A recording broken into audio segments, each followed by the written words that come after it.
പാലക്കാട്ടെ ബ്രൂവറി വിഷയത്തിൽ സംസ്ഥാന സർക്കാരിനെതിരെ രൂക്ഷ വിമർശനങ്ങളുമായി KCBC. കുറ്റകൃത്യങ്ങൾ പെരുകുന്നത് പോലെ തന്നെ മദ്യശാലകൾ പെരുകുന്നു. മനുഷ്യരുടെ മദ്യാസക്തിയെ സർക്കാർ ചൂഷണം ചെയ്യുകയാണ്. സ്വകാര്യ കമ്പനിക്ക് നൽകിയ അനുമതി സർക്കാർ പിൻവലിക്കണമെന്നും KCBC ആവശ്യപ്പെടുന്നു. കൂടുതൽ വിവരങ്ങളുമായി ജിജീഷ് കരുണാകരൻ ചേരുന്നുണ്ട്. ജിജീഷ, എന്താണ് മറ്റു വിവരങ്ങൾ? സർക്കാരിന്റെ മദ്യനയവുമായി ബന്ധപ്പെട്ടും ഇത്തരത്തിൽ ബ്രൂവറിക്ക് അനുമതി നൽകിയതുമായി ബന്ധപ്പെട്ടും വലിയ വിമർശനം തന്നെയാണ് KCBC മദ്യവിരുദ്ധ സമിതി സർക്കാരിനെതിരെ ഉയർത്തിയിരിക്കുന്നത്.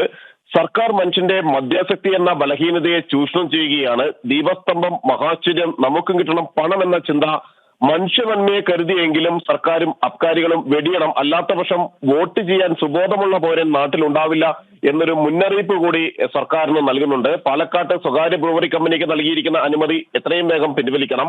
ചർച്ച കൂടാതെ എടുക്കുന്ന നയങ്ങളിലൊക്കെ അഴിമതി ഉണ്ടാകുമെന്നാണ് മുൻകാല സംഭവങ്ങൾ സൂചിപ്പിക്കുന്നത്. അതുകൊണ്ട് തന്നെ അത്തരത്തിലുള്ള തീരുമാനങ്ങൾ നടപ്പിലാക്കാൻ ശ്രമിക്കരുത് എന്നൊരു മുന്നറിയിപ്പ് കൂടി KCBC നൽകുകയും ചെയ്യുന്നുണ്ട്. അധികാരത്തിലെത്തിയാൽ മദ്യവ്യാപനം തടയുമെന്നും നിലവിലുള്ള മദ്യത്തിൽ ഒരു തുള്ളി പോലും മദ്യം കൂടുതലായി അനുവദിക്കില്ലെന്നും 28 ബാറുകൾ മാത്രമാണ് ഉണ്ടായിരിക്കുകയെന്നും പറഞ്ഞ ആളുകളാണ് 8.5 വർഷം കൊണ്ട് നൂറുകണക്കിന് മദ്യശാലകൾക്ക് മുക്കിലും മൂലയിലും അനുമതി നൽകിയത് എന്ന കാര്യം അതിന് മറുപടി സർക്കാർ നൽകേണ്ടി വരുമെന്നും KCBC പറയുന്നു. മനുഷ്യനന്മയ്ക്ക് ഉപകാരപ്രദമായ മറ്റ് ഫാക്ടറികളെയും വ്യവസായ സ്ഥാപനങ്ങളെയും ഇതര സംസ്ഥാനങ്ങളിലേക്ക് പറഞ്ഞയക്കുന്നവർ അടിമുടി നാശം വിതയ്ക്കുന്ന മദ്യനിർമ്മാണ കമ്പനിക്ക് അനുമതി നൽകിയിരിക്കുന്നത് വിരോധാഭാസമാണ്.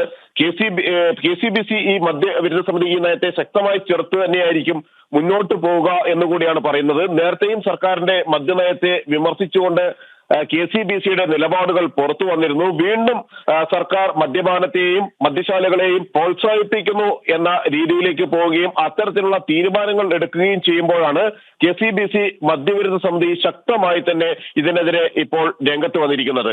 വിഷ്ണു, ശരി, ജിജീഷാണ് വിവരങ്ങൾ നൽകിയത്.